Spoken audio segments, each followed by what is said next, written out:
Ele tinha um conhecimento formidável em quase todas as áreas da atividade humana. E era uma das famílias mais ricas de Santos, ele vai ser criado em casa. Depois vai para São Paulo e vai para o Rio de Janeiro, do Rio de Janeiro vai para Lisboa, onde aí a maioria dos filhos dos aristocratas estudaram.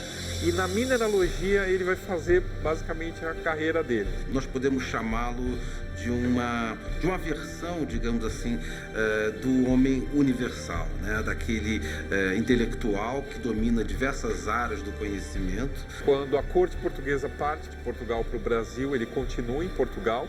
E lá em Coimbra, ele vai ser um dos organizadores do batalhão acadêmico, que vai enfrentar as tropas do Napoleão. Vem para o Brasil, ele começa a atuar como ministro, ele começa a fazer parte da administração pública do Brasil. Só que, de repente, começa uma rusga entre os ideais do José Bonifácio, principalmente a questão da escravidão, e ao que essas elites queriam. Por trás disso tem uma pessoa extremamente importante atuando, Marquesa de Santos. Ela vai dizer exatamente que, nesse momento, José Bonifácio está corrompendo o poder político por dentro. Ele viu que aquele homem, aquele sábio, seria a melhor pessoa para educar o futuro imperador do Brasil. Então ele nomeia ele como tutor do Dom Pedro II. Embora houvesse uma conspiração por trás da figura de José Bonifácio, ele seria a pessoa perfeita para estar ao lado do conselho do imperador, para formar um imperador para governar o país. Com suas ideias e influência política, José Bonifácio foi um estadista e cientista brasileiro com papel decisivo na independência do nosso país.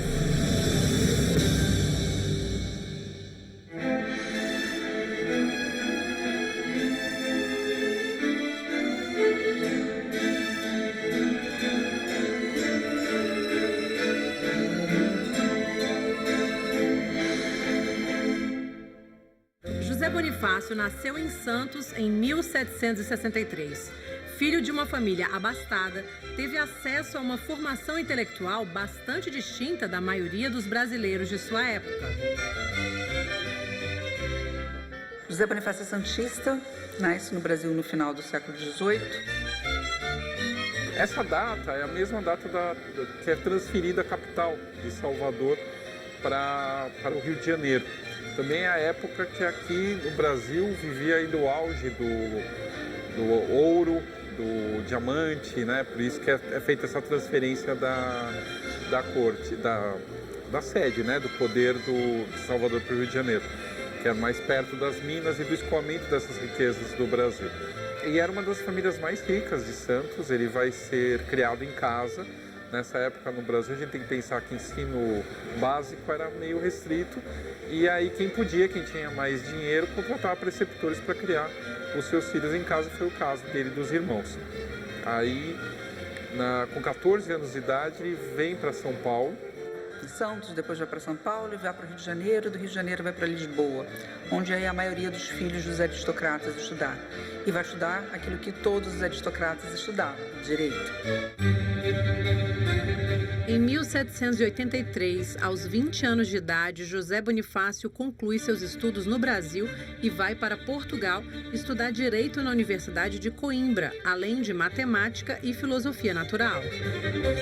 Vai ter uma relevância muito grande nessa universidade, porque ele não só vai ter excelentes resultados nos seus estudos, que estão sendo patrocinados, inclusive, também por parte do Estado, mas porque ele vai se tornar professor também dessa universidade, né? E vai fazer uma série de estudos inovadores nessa universidade. E na mineralogia ele vai fazer basicamente a carreira dele. Ele vai morar primeiro em Coimbra, onde ele se forma, começa a trabalhar em Coimbra. Em 1789 ele é aceito pelo Instituto de Ciências de Lisboa. Em 1790 ele muda para Lisboa. É um momento muito importante, porque o Estado português vai estar financiando essas pesquisas, né, para que ele traga resultados sobre a extração e a produção de minerais. E ele vai descobrir vários minerais, entre eles a andradita, que foi dada o nome é dado em homenagem a ele e à família dele, dos Andradas. Ele vai viajar pela França, Noruega, Suécia, Dinamarca, Alemanha. Ele vai estudar em vários países. E também nessa época, até um pouquinho antes dessas viagens, ele escreve um estudo a respeito da exploração do óleo de baleia. Parece uma coisa doida, mas o óleo de baleia era o que era o combustível da época para iluminação de rua, mesmo iluminação dentro de casa. Era com esse óleo de baleia e também fazer outras coisas com óleo de baleia. Mas ele faz um estudo para provar que o que se ganhava com a exploração do óleo de baleia era pouco em consideração com o que resultava a caça da baleia. José Bonifácio de Andrade Silva, nós podemos chamá-lo de uma versão, digamos assim, do homem universal, né? Daquele intelectual que domina diversas áreas do conhecimento, né? Ele dominava a história, dominava a filosofia, dominava a mineralogia, falava outros idiomas. José Bonifácio é uma figura extremamente importante no Brasil, uma vez que ele nasce de uma família muito influente, que é a família dos Andradas, é uma família politicamente atuante e que vai ter uma relação direta com o processo de independência. Ao longo da vida, José Bonifácio publicou vários livros sobre diversos assuntos, além de ter lecionado na Universidade de Coimbra e ter sido membro da Academia de Ciências de Lisboa. Mas, de alguma forma, a vida política parecia lhe convocar para algo ainda mais grandioso. Ele é contrário ao Napoleão, à invasão do Napoleão a Portugal. Quando a corte portuguesa parte de Portugal para o Brasil, ele continua em Portugal. Ele, como professor da Universidade de Coimbra, ele vai regimentar alunos e professores acadêmicos para lutar contra a invasão napoleônica e libertar alguns territórios de Portugal, que é a chamada tropa de resistência ou a tropa de voluntários acadêmicos que vão lutar contra Napoleão. Depois que acaba a invasão do Napoleão, os franceses são expulsos e tal, ele continua por mais algum tempo até que ele se aposenta. E aí, quando ele se aposenta, ele vem para o Brasil.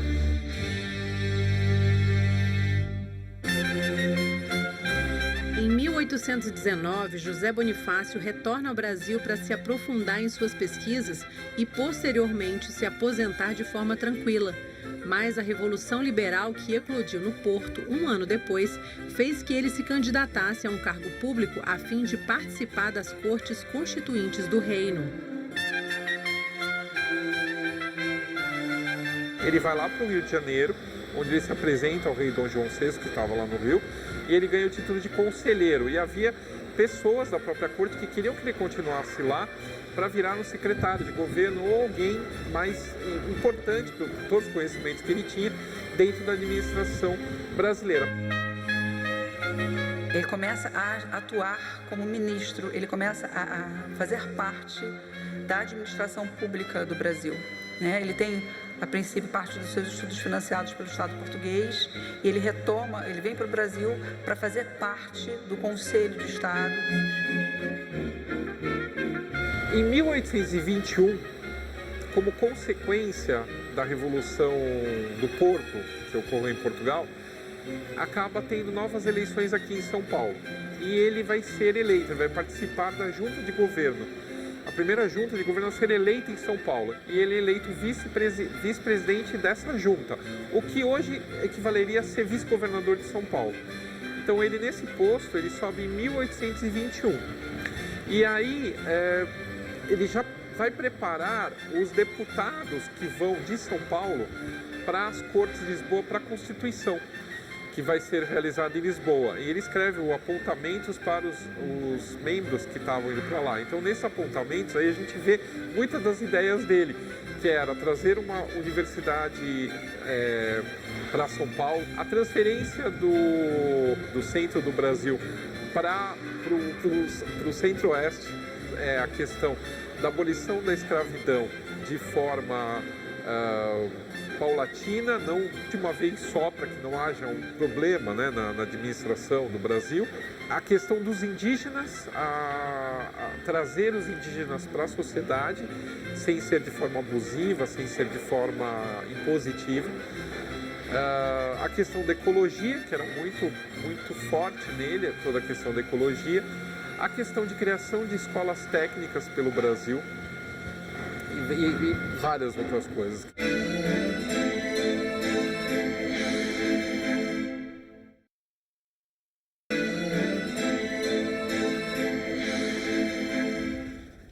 A Revolução do Porto pôs fim ao absolutismo português, além de obrigar o rei Dom João VI a retornar para Portugal. As cortes portuguesas não gostaram nem um pouco do fato de Dom João VI deixar seu filho, Dom Pedro, como príncipe regente no Brasil.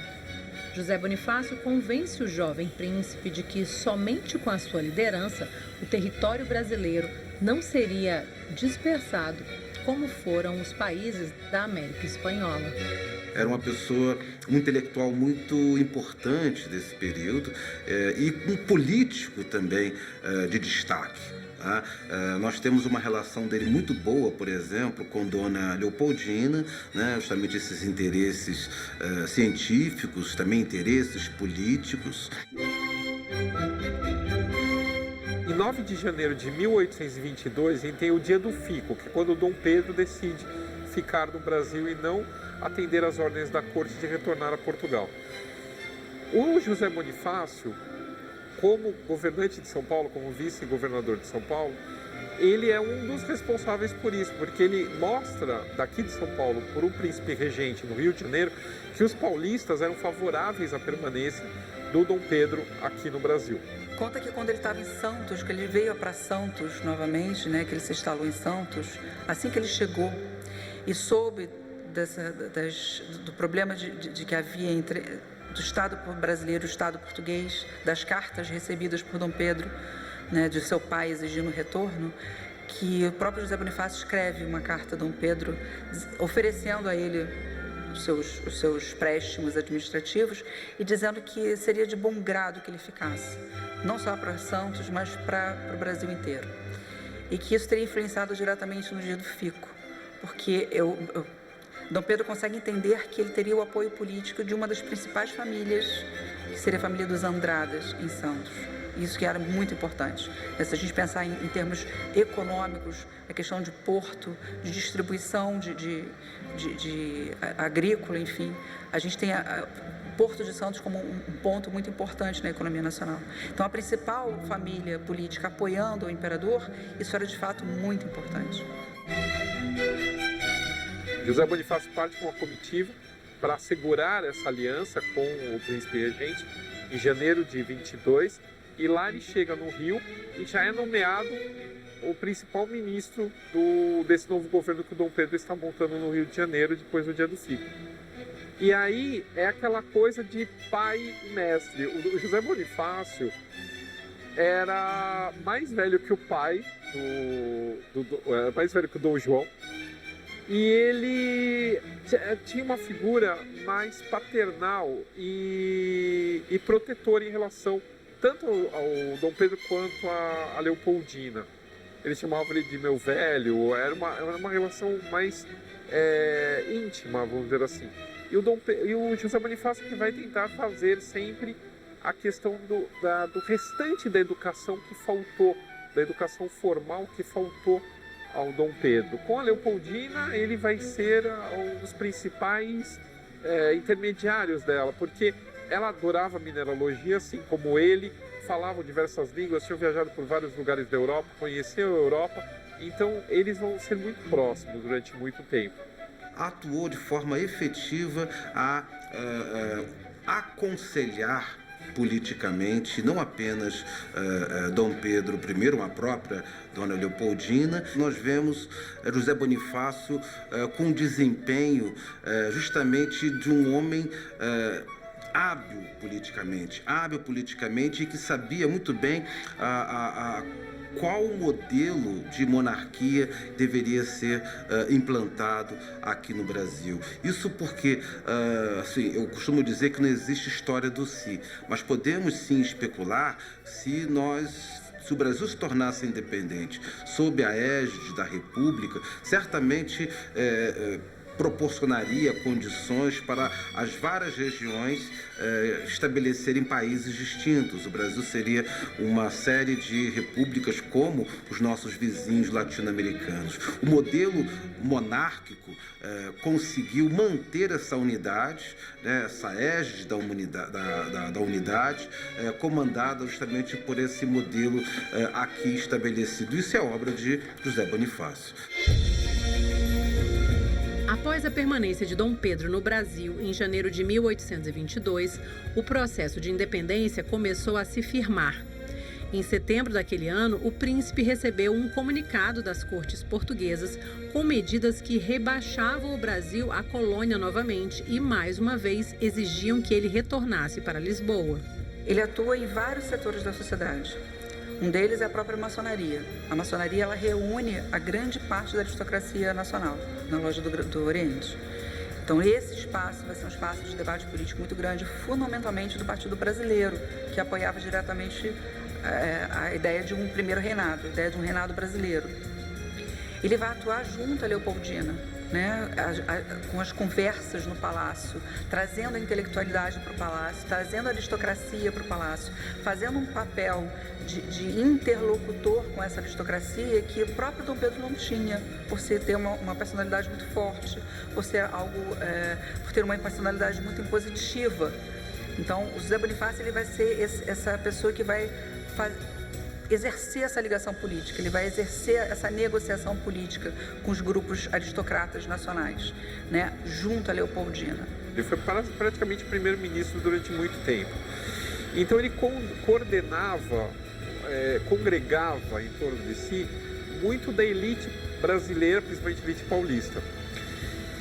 Isso era um apoio que precisava para o Dom Pedro acabar ficando no Brasil, né? Então você tem esse apoio bem próximo nessa questão dessa posição dessas elites em torno do José Bonifácio. A relação entre José Bonifácio e Dom Pedro I, ela teve altos e baixos, vamos dizer assim, né? Alguns momentos de aproximação, outros de separação. A base dessa situação, dessa oscilação, se deu justamente na condução da questão política. O projeto de José Bonifácio é acabar com a escravidão de forma lenta. E isso faz com que esse projeto se torne a principal pedra do sapato de Dom Pedro I. Havia um projeto político dele de tornar a mão de obra livre o quanto antes. Entretanto, seria através de indenização dos donos, dos proprietários de escravo. Havia todo um estudo dele por trás da proposta do fim da escravidão. Exatamente esse vai ser o ponto de ruptura entre ele e Dom Pedro I. Só que, de repente, começa uma rusga entre os ideais do José Bonifácio, principalmente a questão da escravidão, e ao que essas elites queriam, né? Era liberdade para quê? Era independência para quem? Era para os brancos, para a elite, né? Não mudou nada para o pobre, para o pessoal escravizado. Na medida em que a estrutura proposta por José Bonifácio, né, dessa monarquia constitucional, né, dessa figura do imperador que estivesse acima das discussões do dia a dia, das coisas mais comezinhas, representando valores, representando princípios, não foi muito bem entendida ou não foi bem aceita por Dom Pedro I. Dom Pedro I tinha uma ação e uma disposição muito mais despótica. E ele vai atuar tão logo após o processo de independência na formação de uma Constituição. Ele é um homem de letras, ele é um homem do direito, ele é um homem que está vindo da Europa. Ele tem claramente a ideia de que uma monarquia na América não se sustentaria por muito tempo, uma vez que toda a América já era republicana, exceto o Brasil. Então, quando ele começa a propor a Assembleia Constituinte, em 1823, ele já tem a ideia de que dois pilares da monarquia iriam cair. A própria monarquia, o próprio poder monárquico e a economia escravocrata. A questão da Constituinte, por exemplo, foi uma questão muito intensa na medida em que a Constituinte caminhou para princípios liberais defendidos não apenas por José Bonifácio, mas seus irmãos, né? Foi digamos assim, a gota d'água, né, dessa tensão, né, que se torna impossível de administrar entre esses princípios, digamos, liberais representados na Constituinte e os princípios, digamos, mais despóticos defendidos por Dom Pedro I. Havia uma certa perseguição aos portugueses. Isso a gente vê pelo rascunho da Constituição, aonde impedia que portugueses assumissem cargos no governo, impedia várias coisas a Constituição. O Dom Pedro vai acabar com a Constituinte e vai mandar realizar devassas, que eram processos contra essas pessoas. E nesses processos, essas pessoas tinham que sair. Quando então é proposto ao imperador que se acabe com a escravidão de uma maneira gradual, com indenização de seus proprietários, o imperador não recebe da maneira que deveria receber, né? Ele recebe isso como uma ofensa pessoal, né? E por trás disso tem uma pessoa extremamente importante atuando, Marquesa de Santos. Ela vai dizer exatamente que nesse momento José Bonifácio está corrompendo o poder político por dentro. Ele vai ser exilado para a França, né? E ele vai ser acusado criminalmente, né, de trair a coroa. Óbvio, vai ser absolvido depois, ele retorna, inclusive, retorna como tutor de Dom Pedro II, mas é um processo de desgaste muito grande que faz com que ele dure muito pouco tempo depois desse retorno ao Brasil. Em 1831, Dom Pedro I abdica do trono brasileiro para lutar pela coroa portuguesa. Antes de partir, nomeia José Bonifácio como tutor do seu filho, Pedro de Alcântara, destinado a ser o próximo imperador do Brasil. O Dom Pedro ele vai abdicar em 7 de abril de 1831 ao trono brasileiro por várias razões. Uma delas é a pressão das elites locais que querem governar as suas próprias províncias, não querem que a nomeação do presidente das províncias, dos governadores de estado, partam da corte, partam do imperador ou do seu gabinete. Então essas elites querem a federalização do Brasil. O José Bonifácio já havia retornado do exílio em 1829, mas tinha se afastado, ele não estava na política, não se envolveu com a política, não se envolveu com nada. Só que Dom Pedro conheceu ele muito bem, e mesmo tendo brigado com ele, tendo feito muitas coisas, ele viu que aquele homem, aquele sábio, seria a melhor pessoa para educar o futuro imperador do Brasil. Havia por parte de Dom Pedro uma admiração muito grande de José Bonifácio. Ele era um exímio político, era um exímio estadista, né? Ele era um homem de letras, de uma influência política muito grande. Sobretudo era um cientista. Então Dom Pedro tinha clara ciência de que seria um tutor perfeito para o futuro rei, para o futuro imperador, né? Então quando ele propõe o retorno, que ele absolve a acusação, né? Absolve José Bonifácio da acusação e traz de volta José Bonifácio e coloca como tutor, ele tem a evidência, ele tem a consciência de que seu filho iria em algum momento assumir o trono. Então ele nomeia ele como tutor do Dom Pedro II e parte para a Europa, deixando o Dom Pedro e os filhos no Brasil, sendo tutorados pelo José Bonifácio. Ao fazê-lo, ele estaria preparando o filho para ser um grande estadista, como foi Dom Pedro II.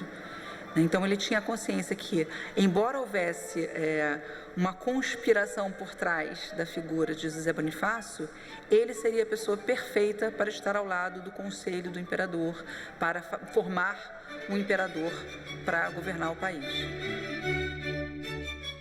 Essa tutoria, ela vai durar pouco, ela vai durar até 33.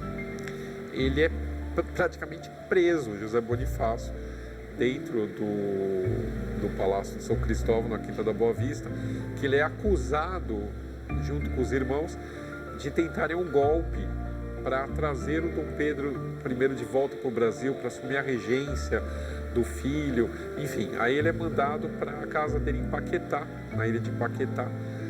Aí ele se afasta totalmente da vida pública e ele vai falecer em Niterói em 1838, com aproximadamente 75 anos de idade.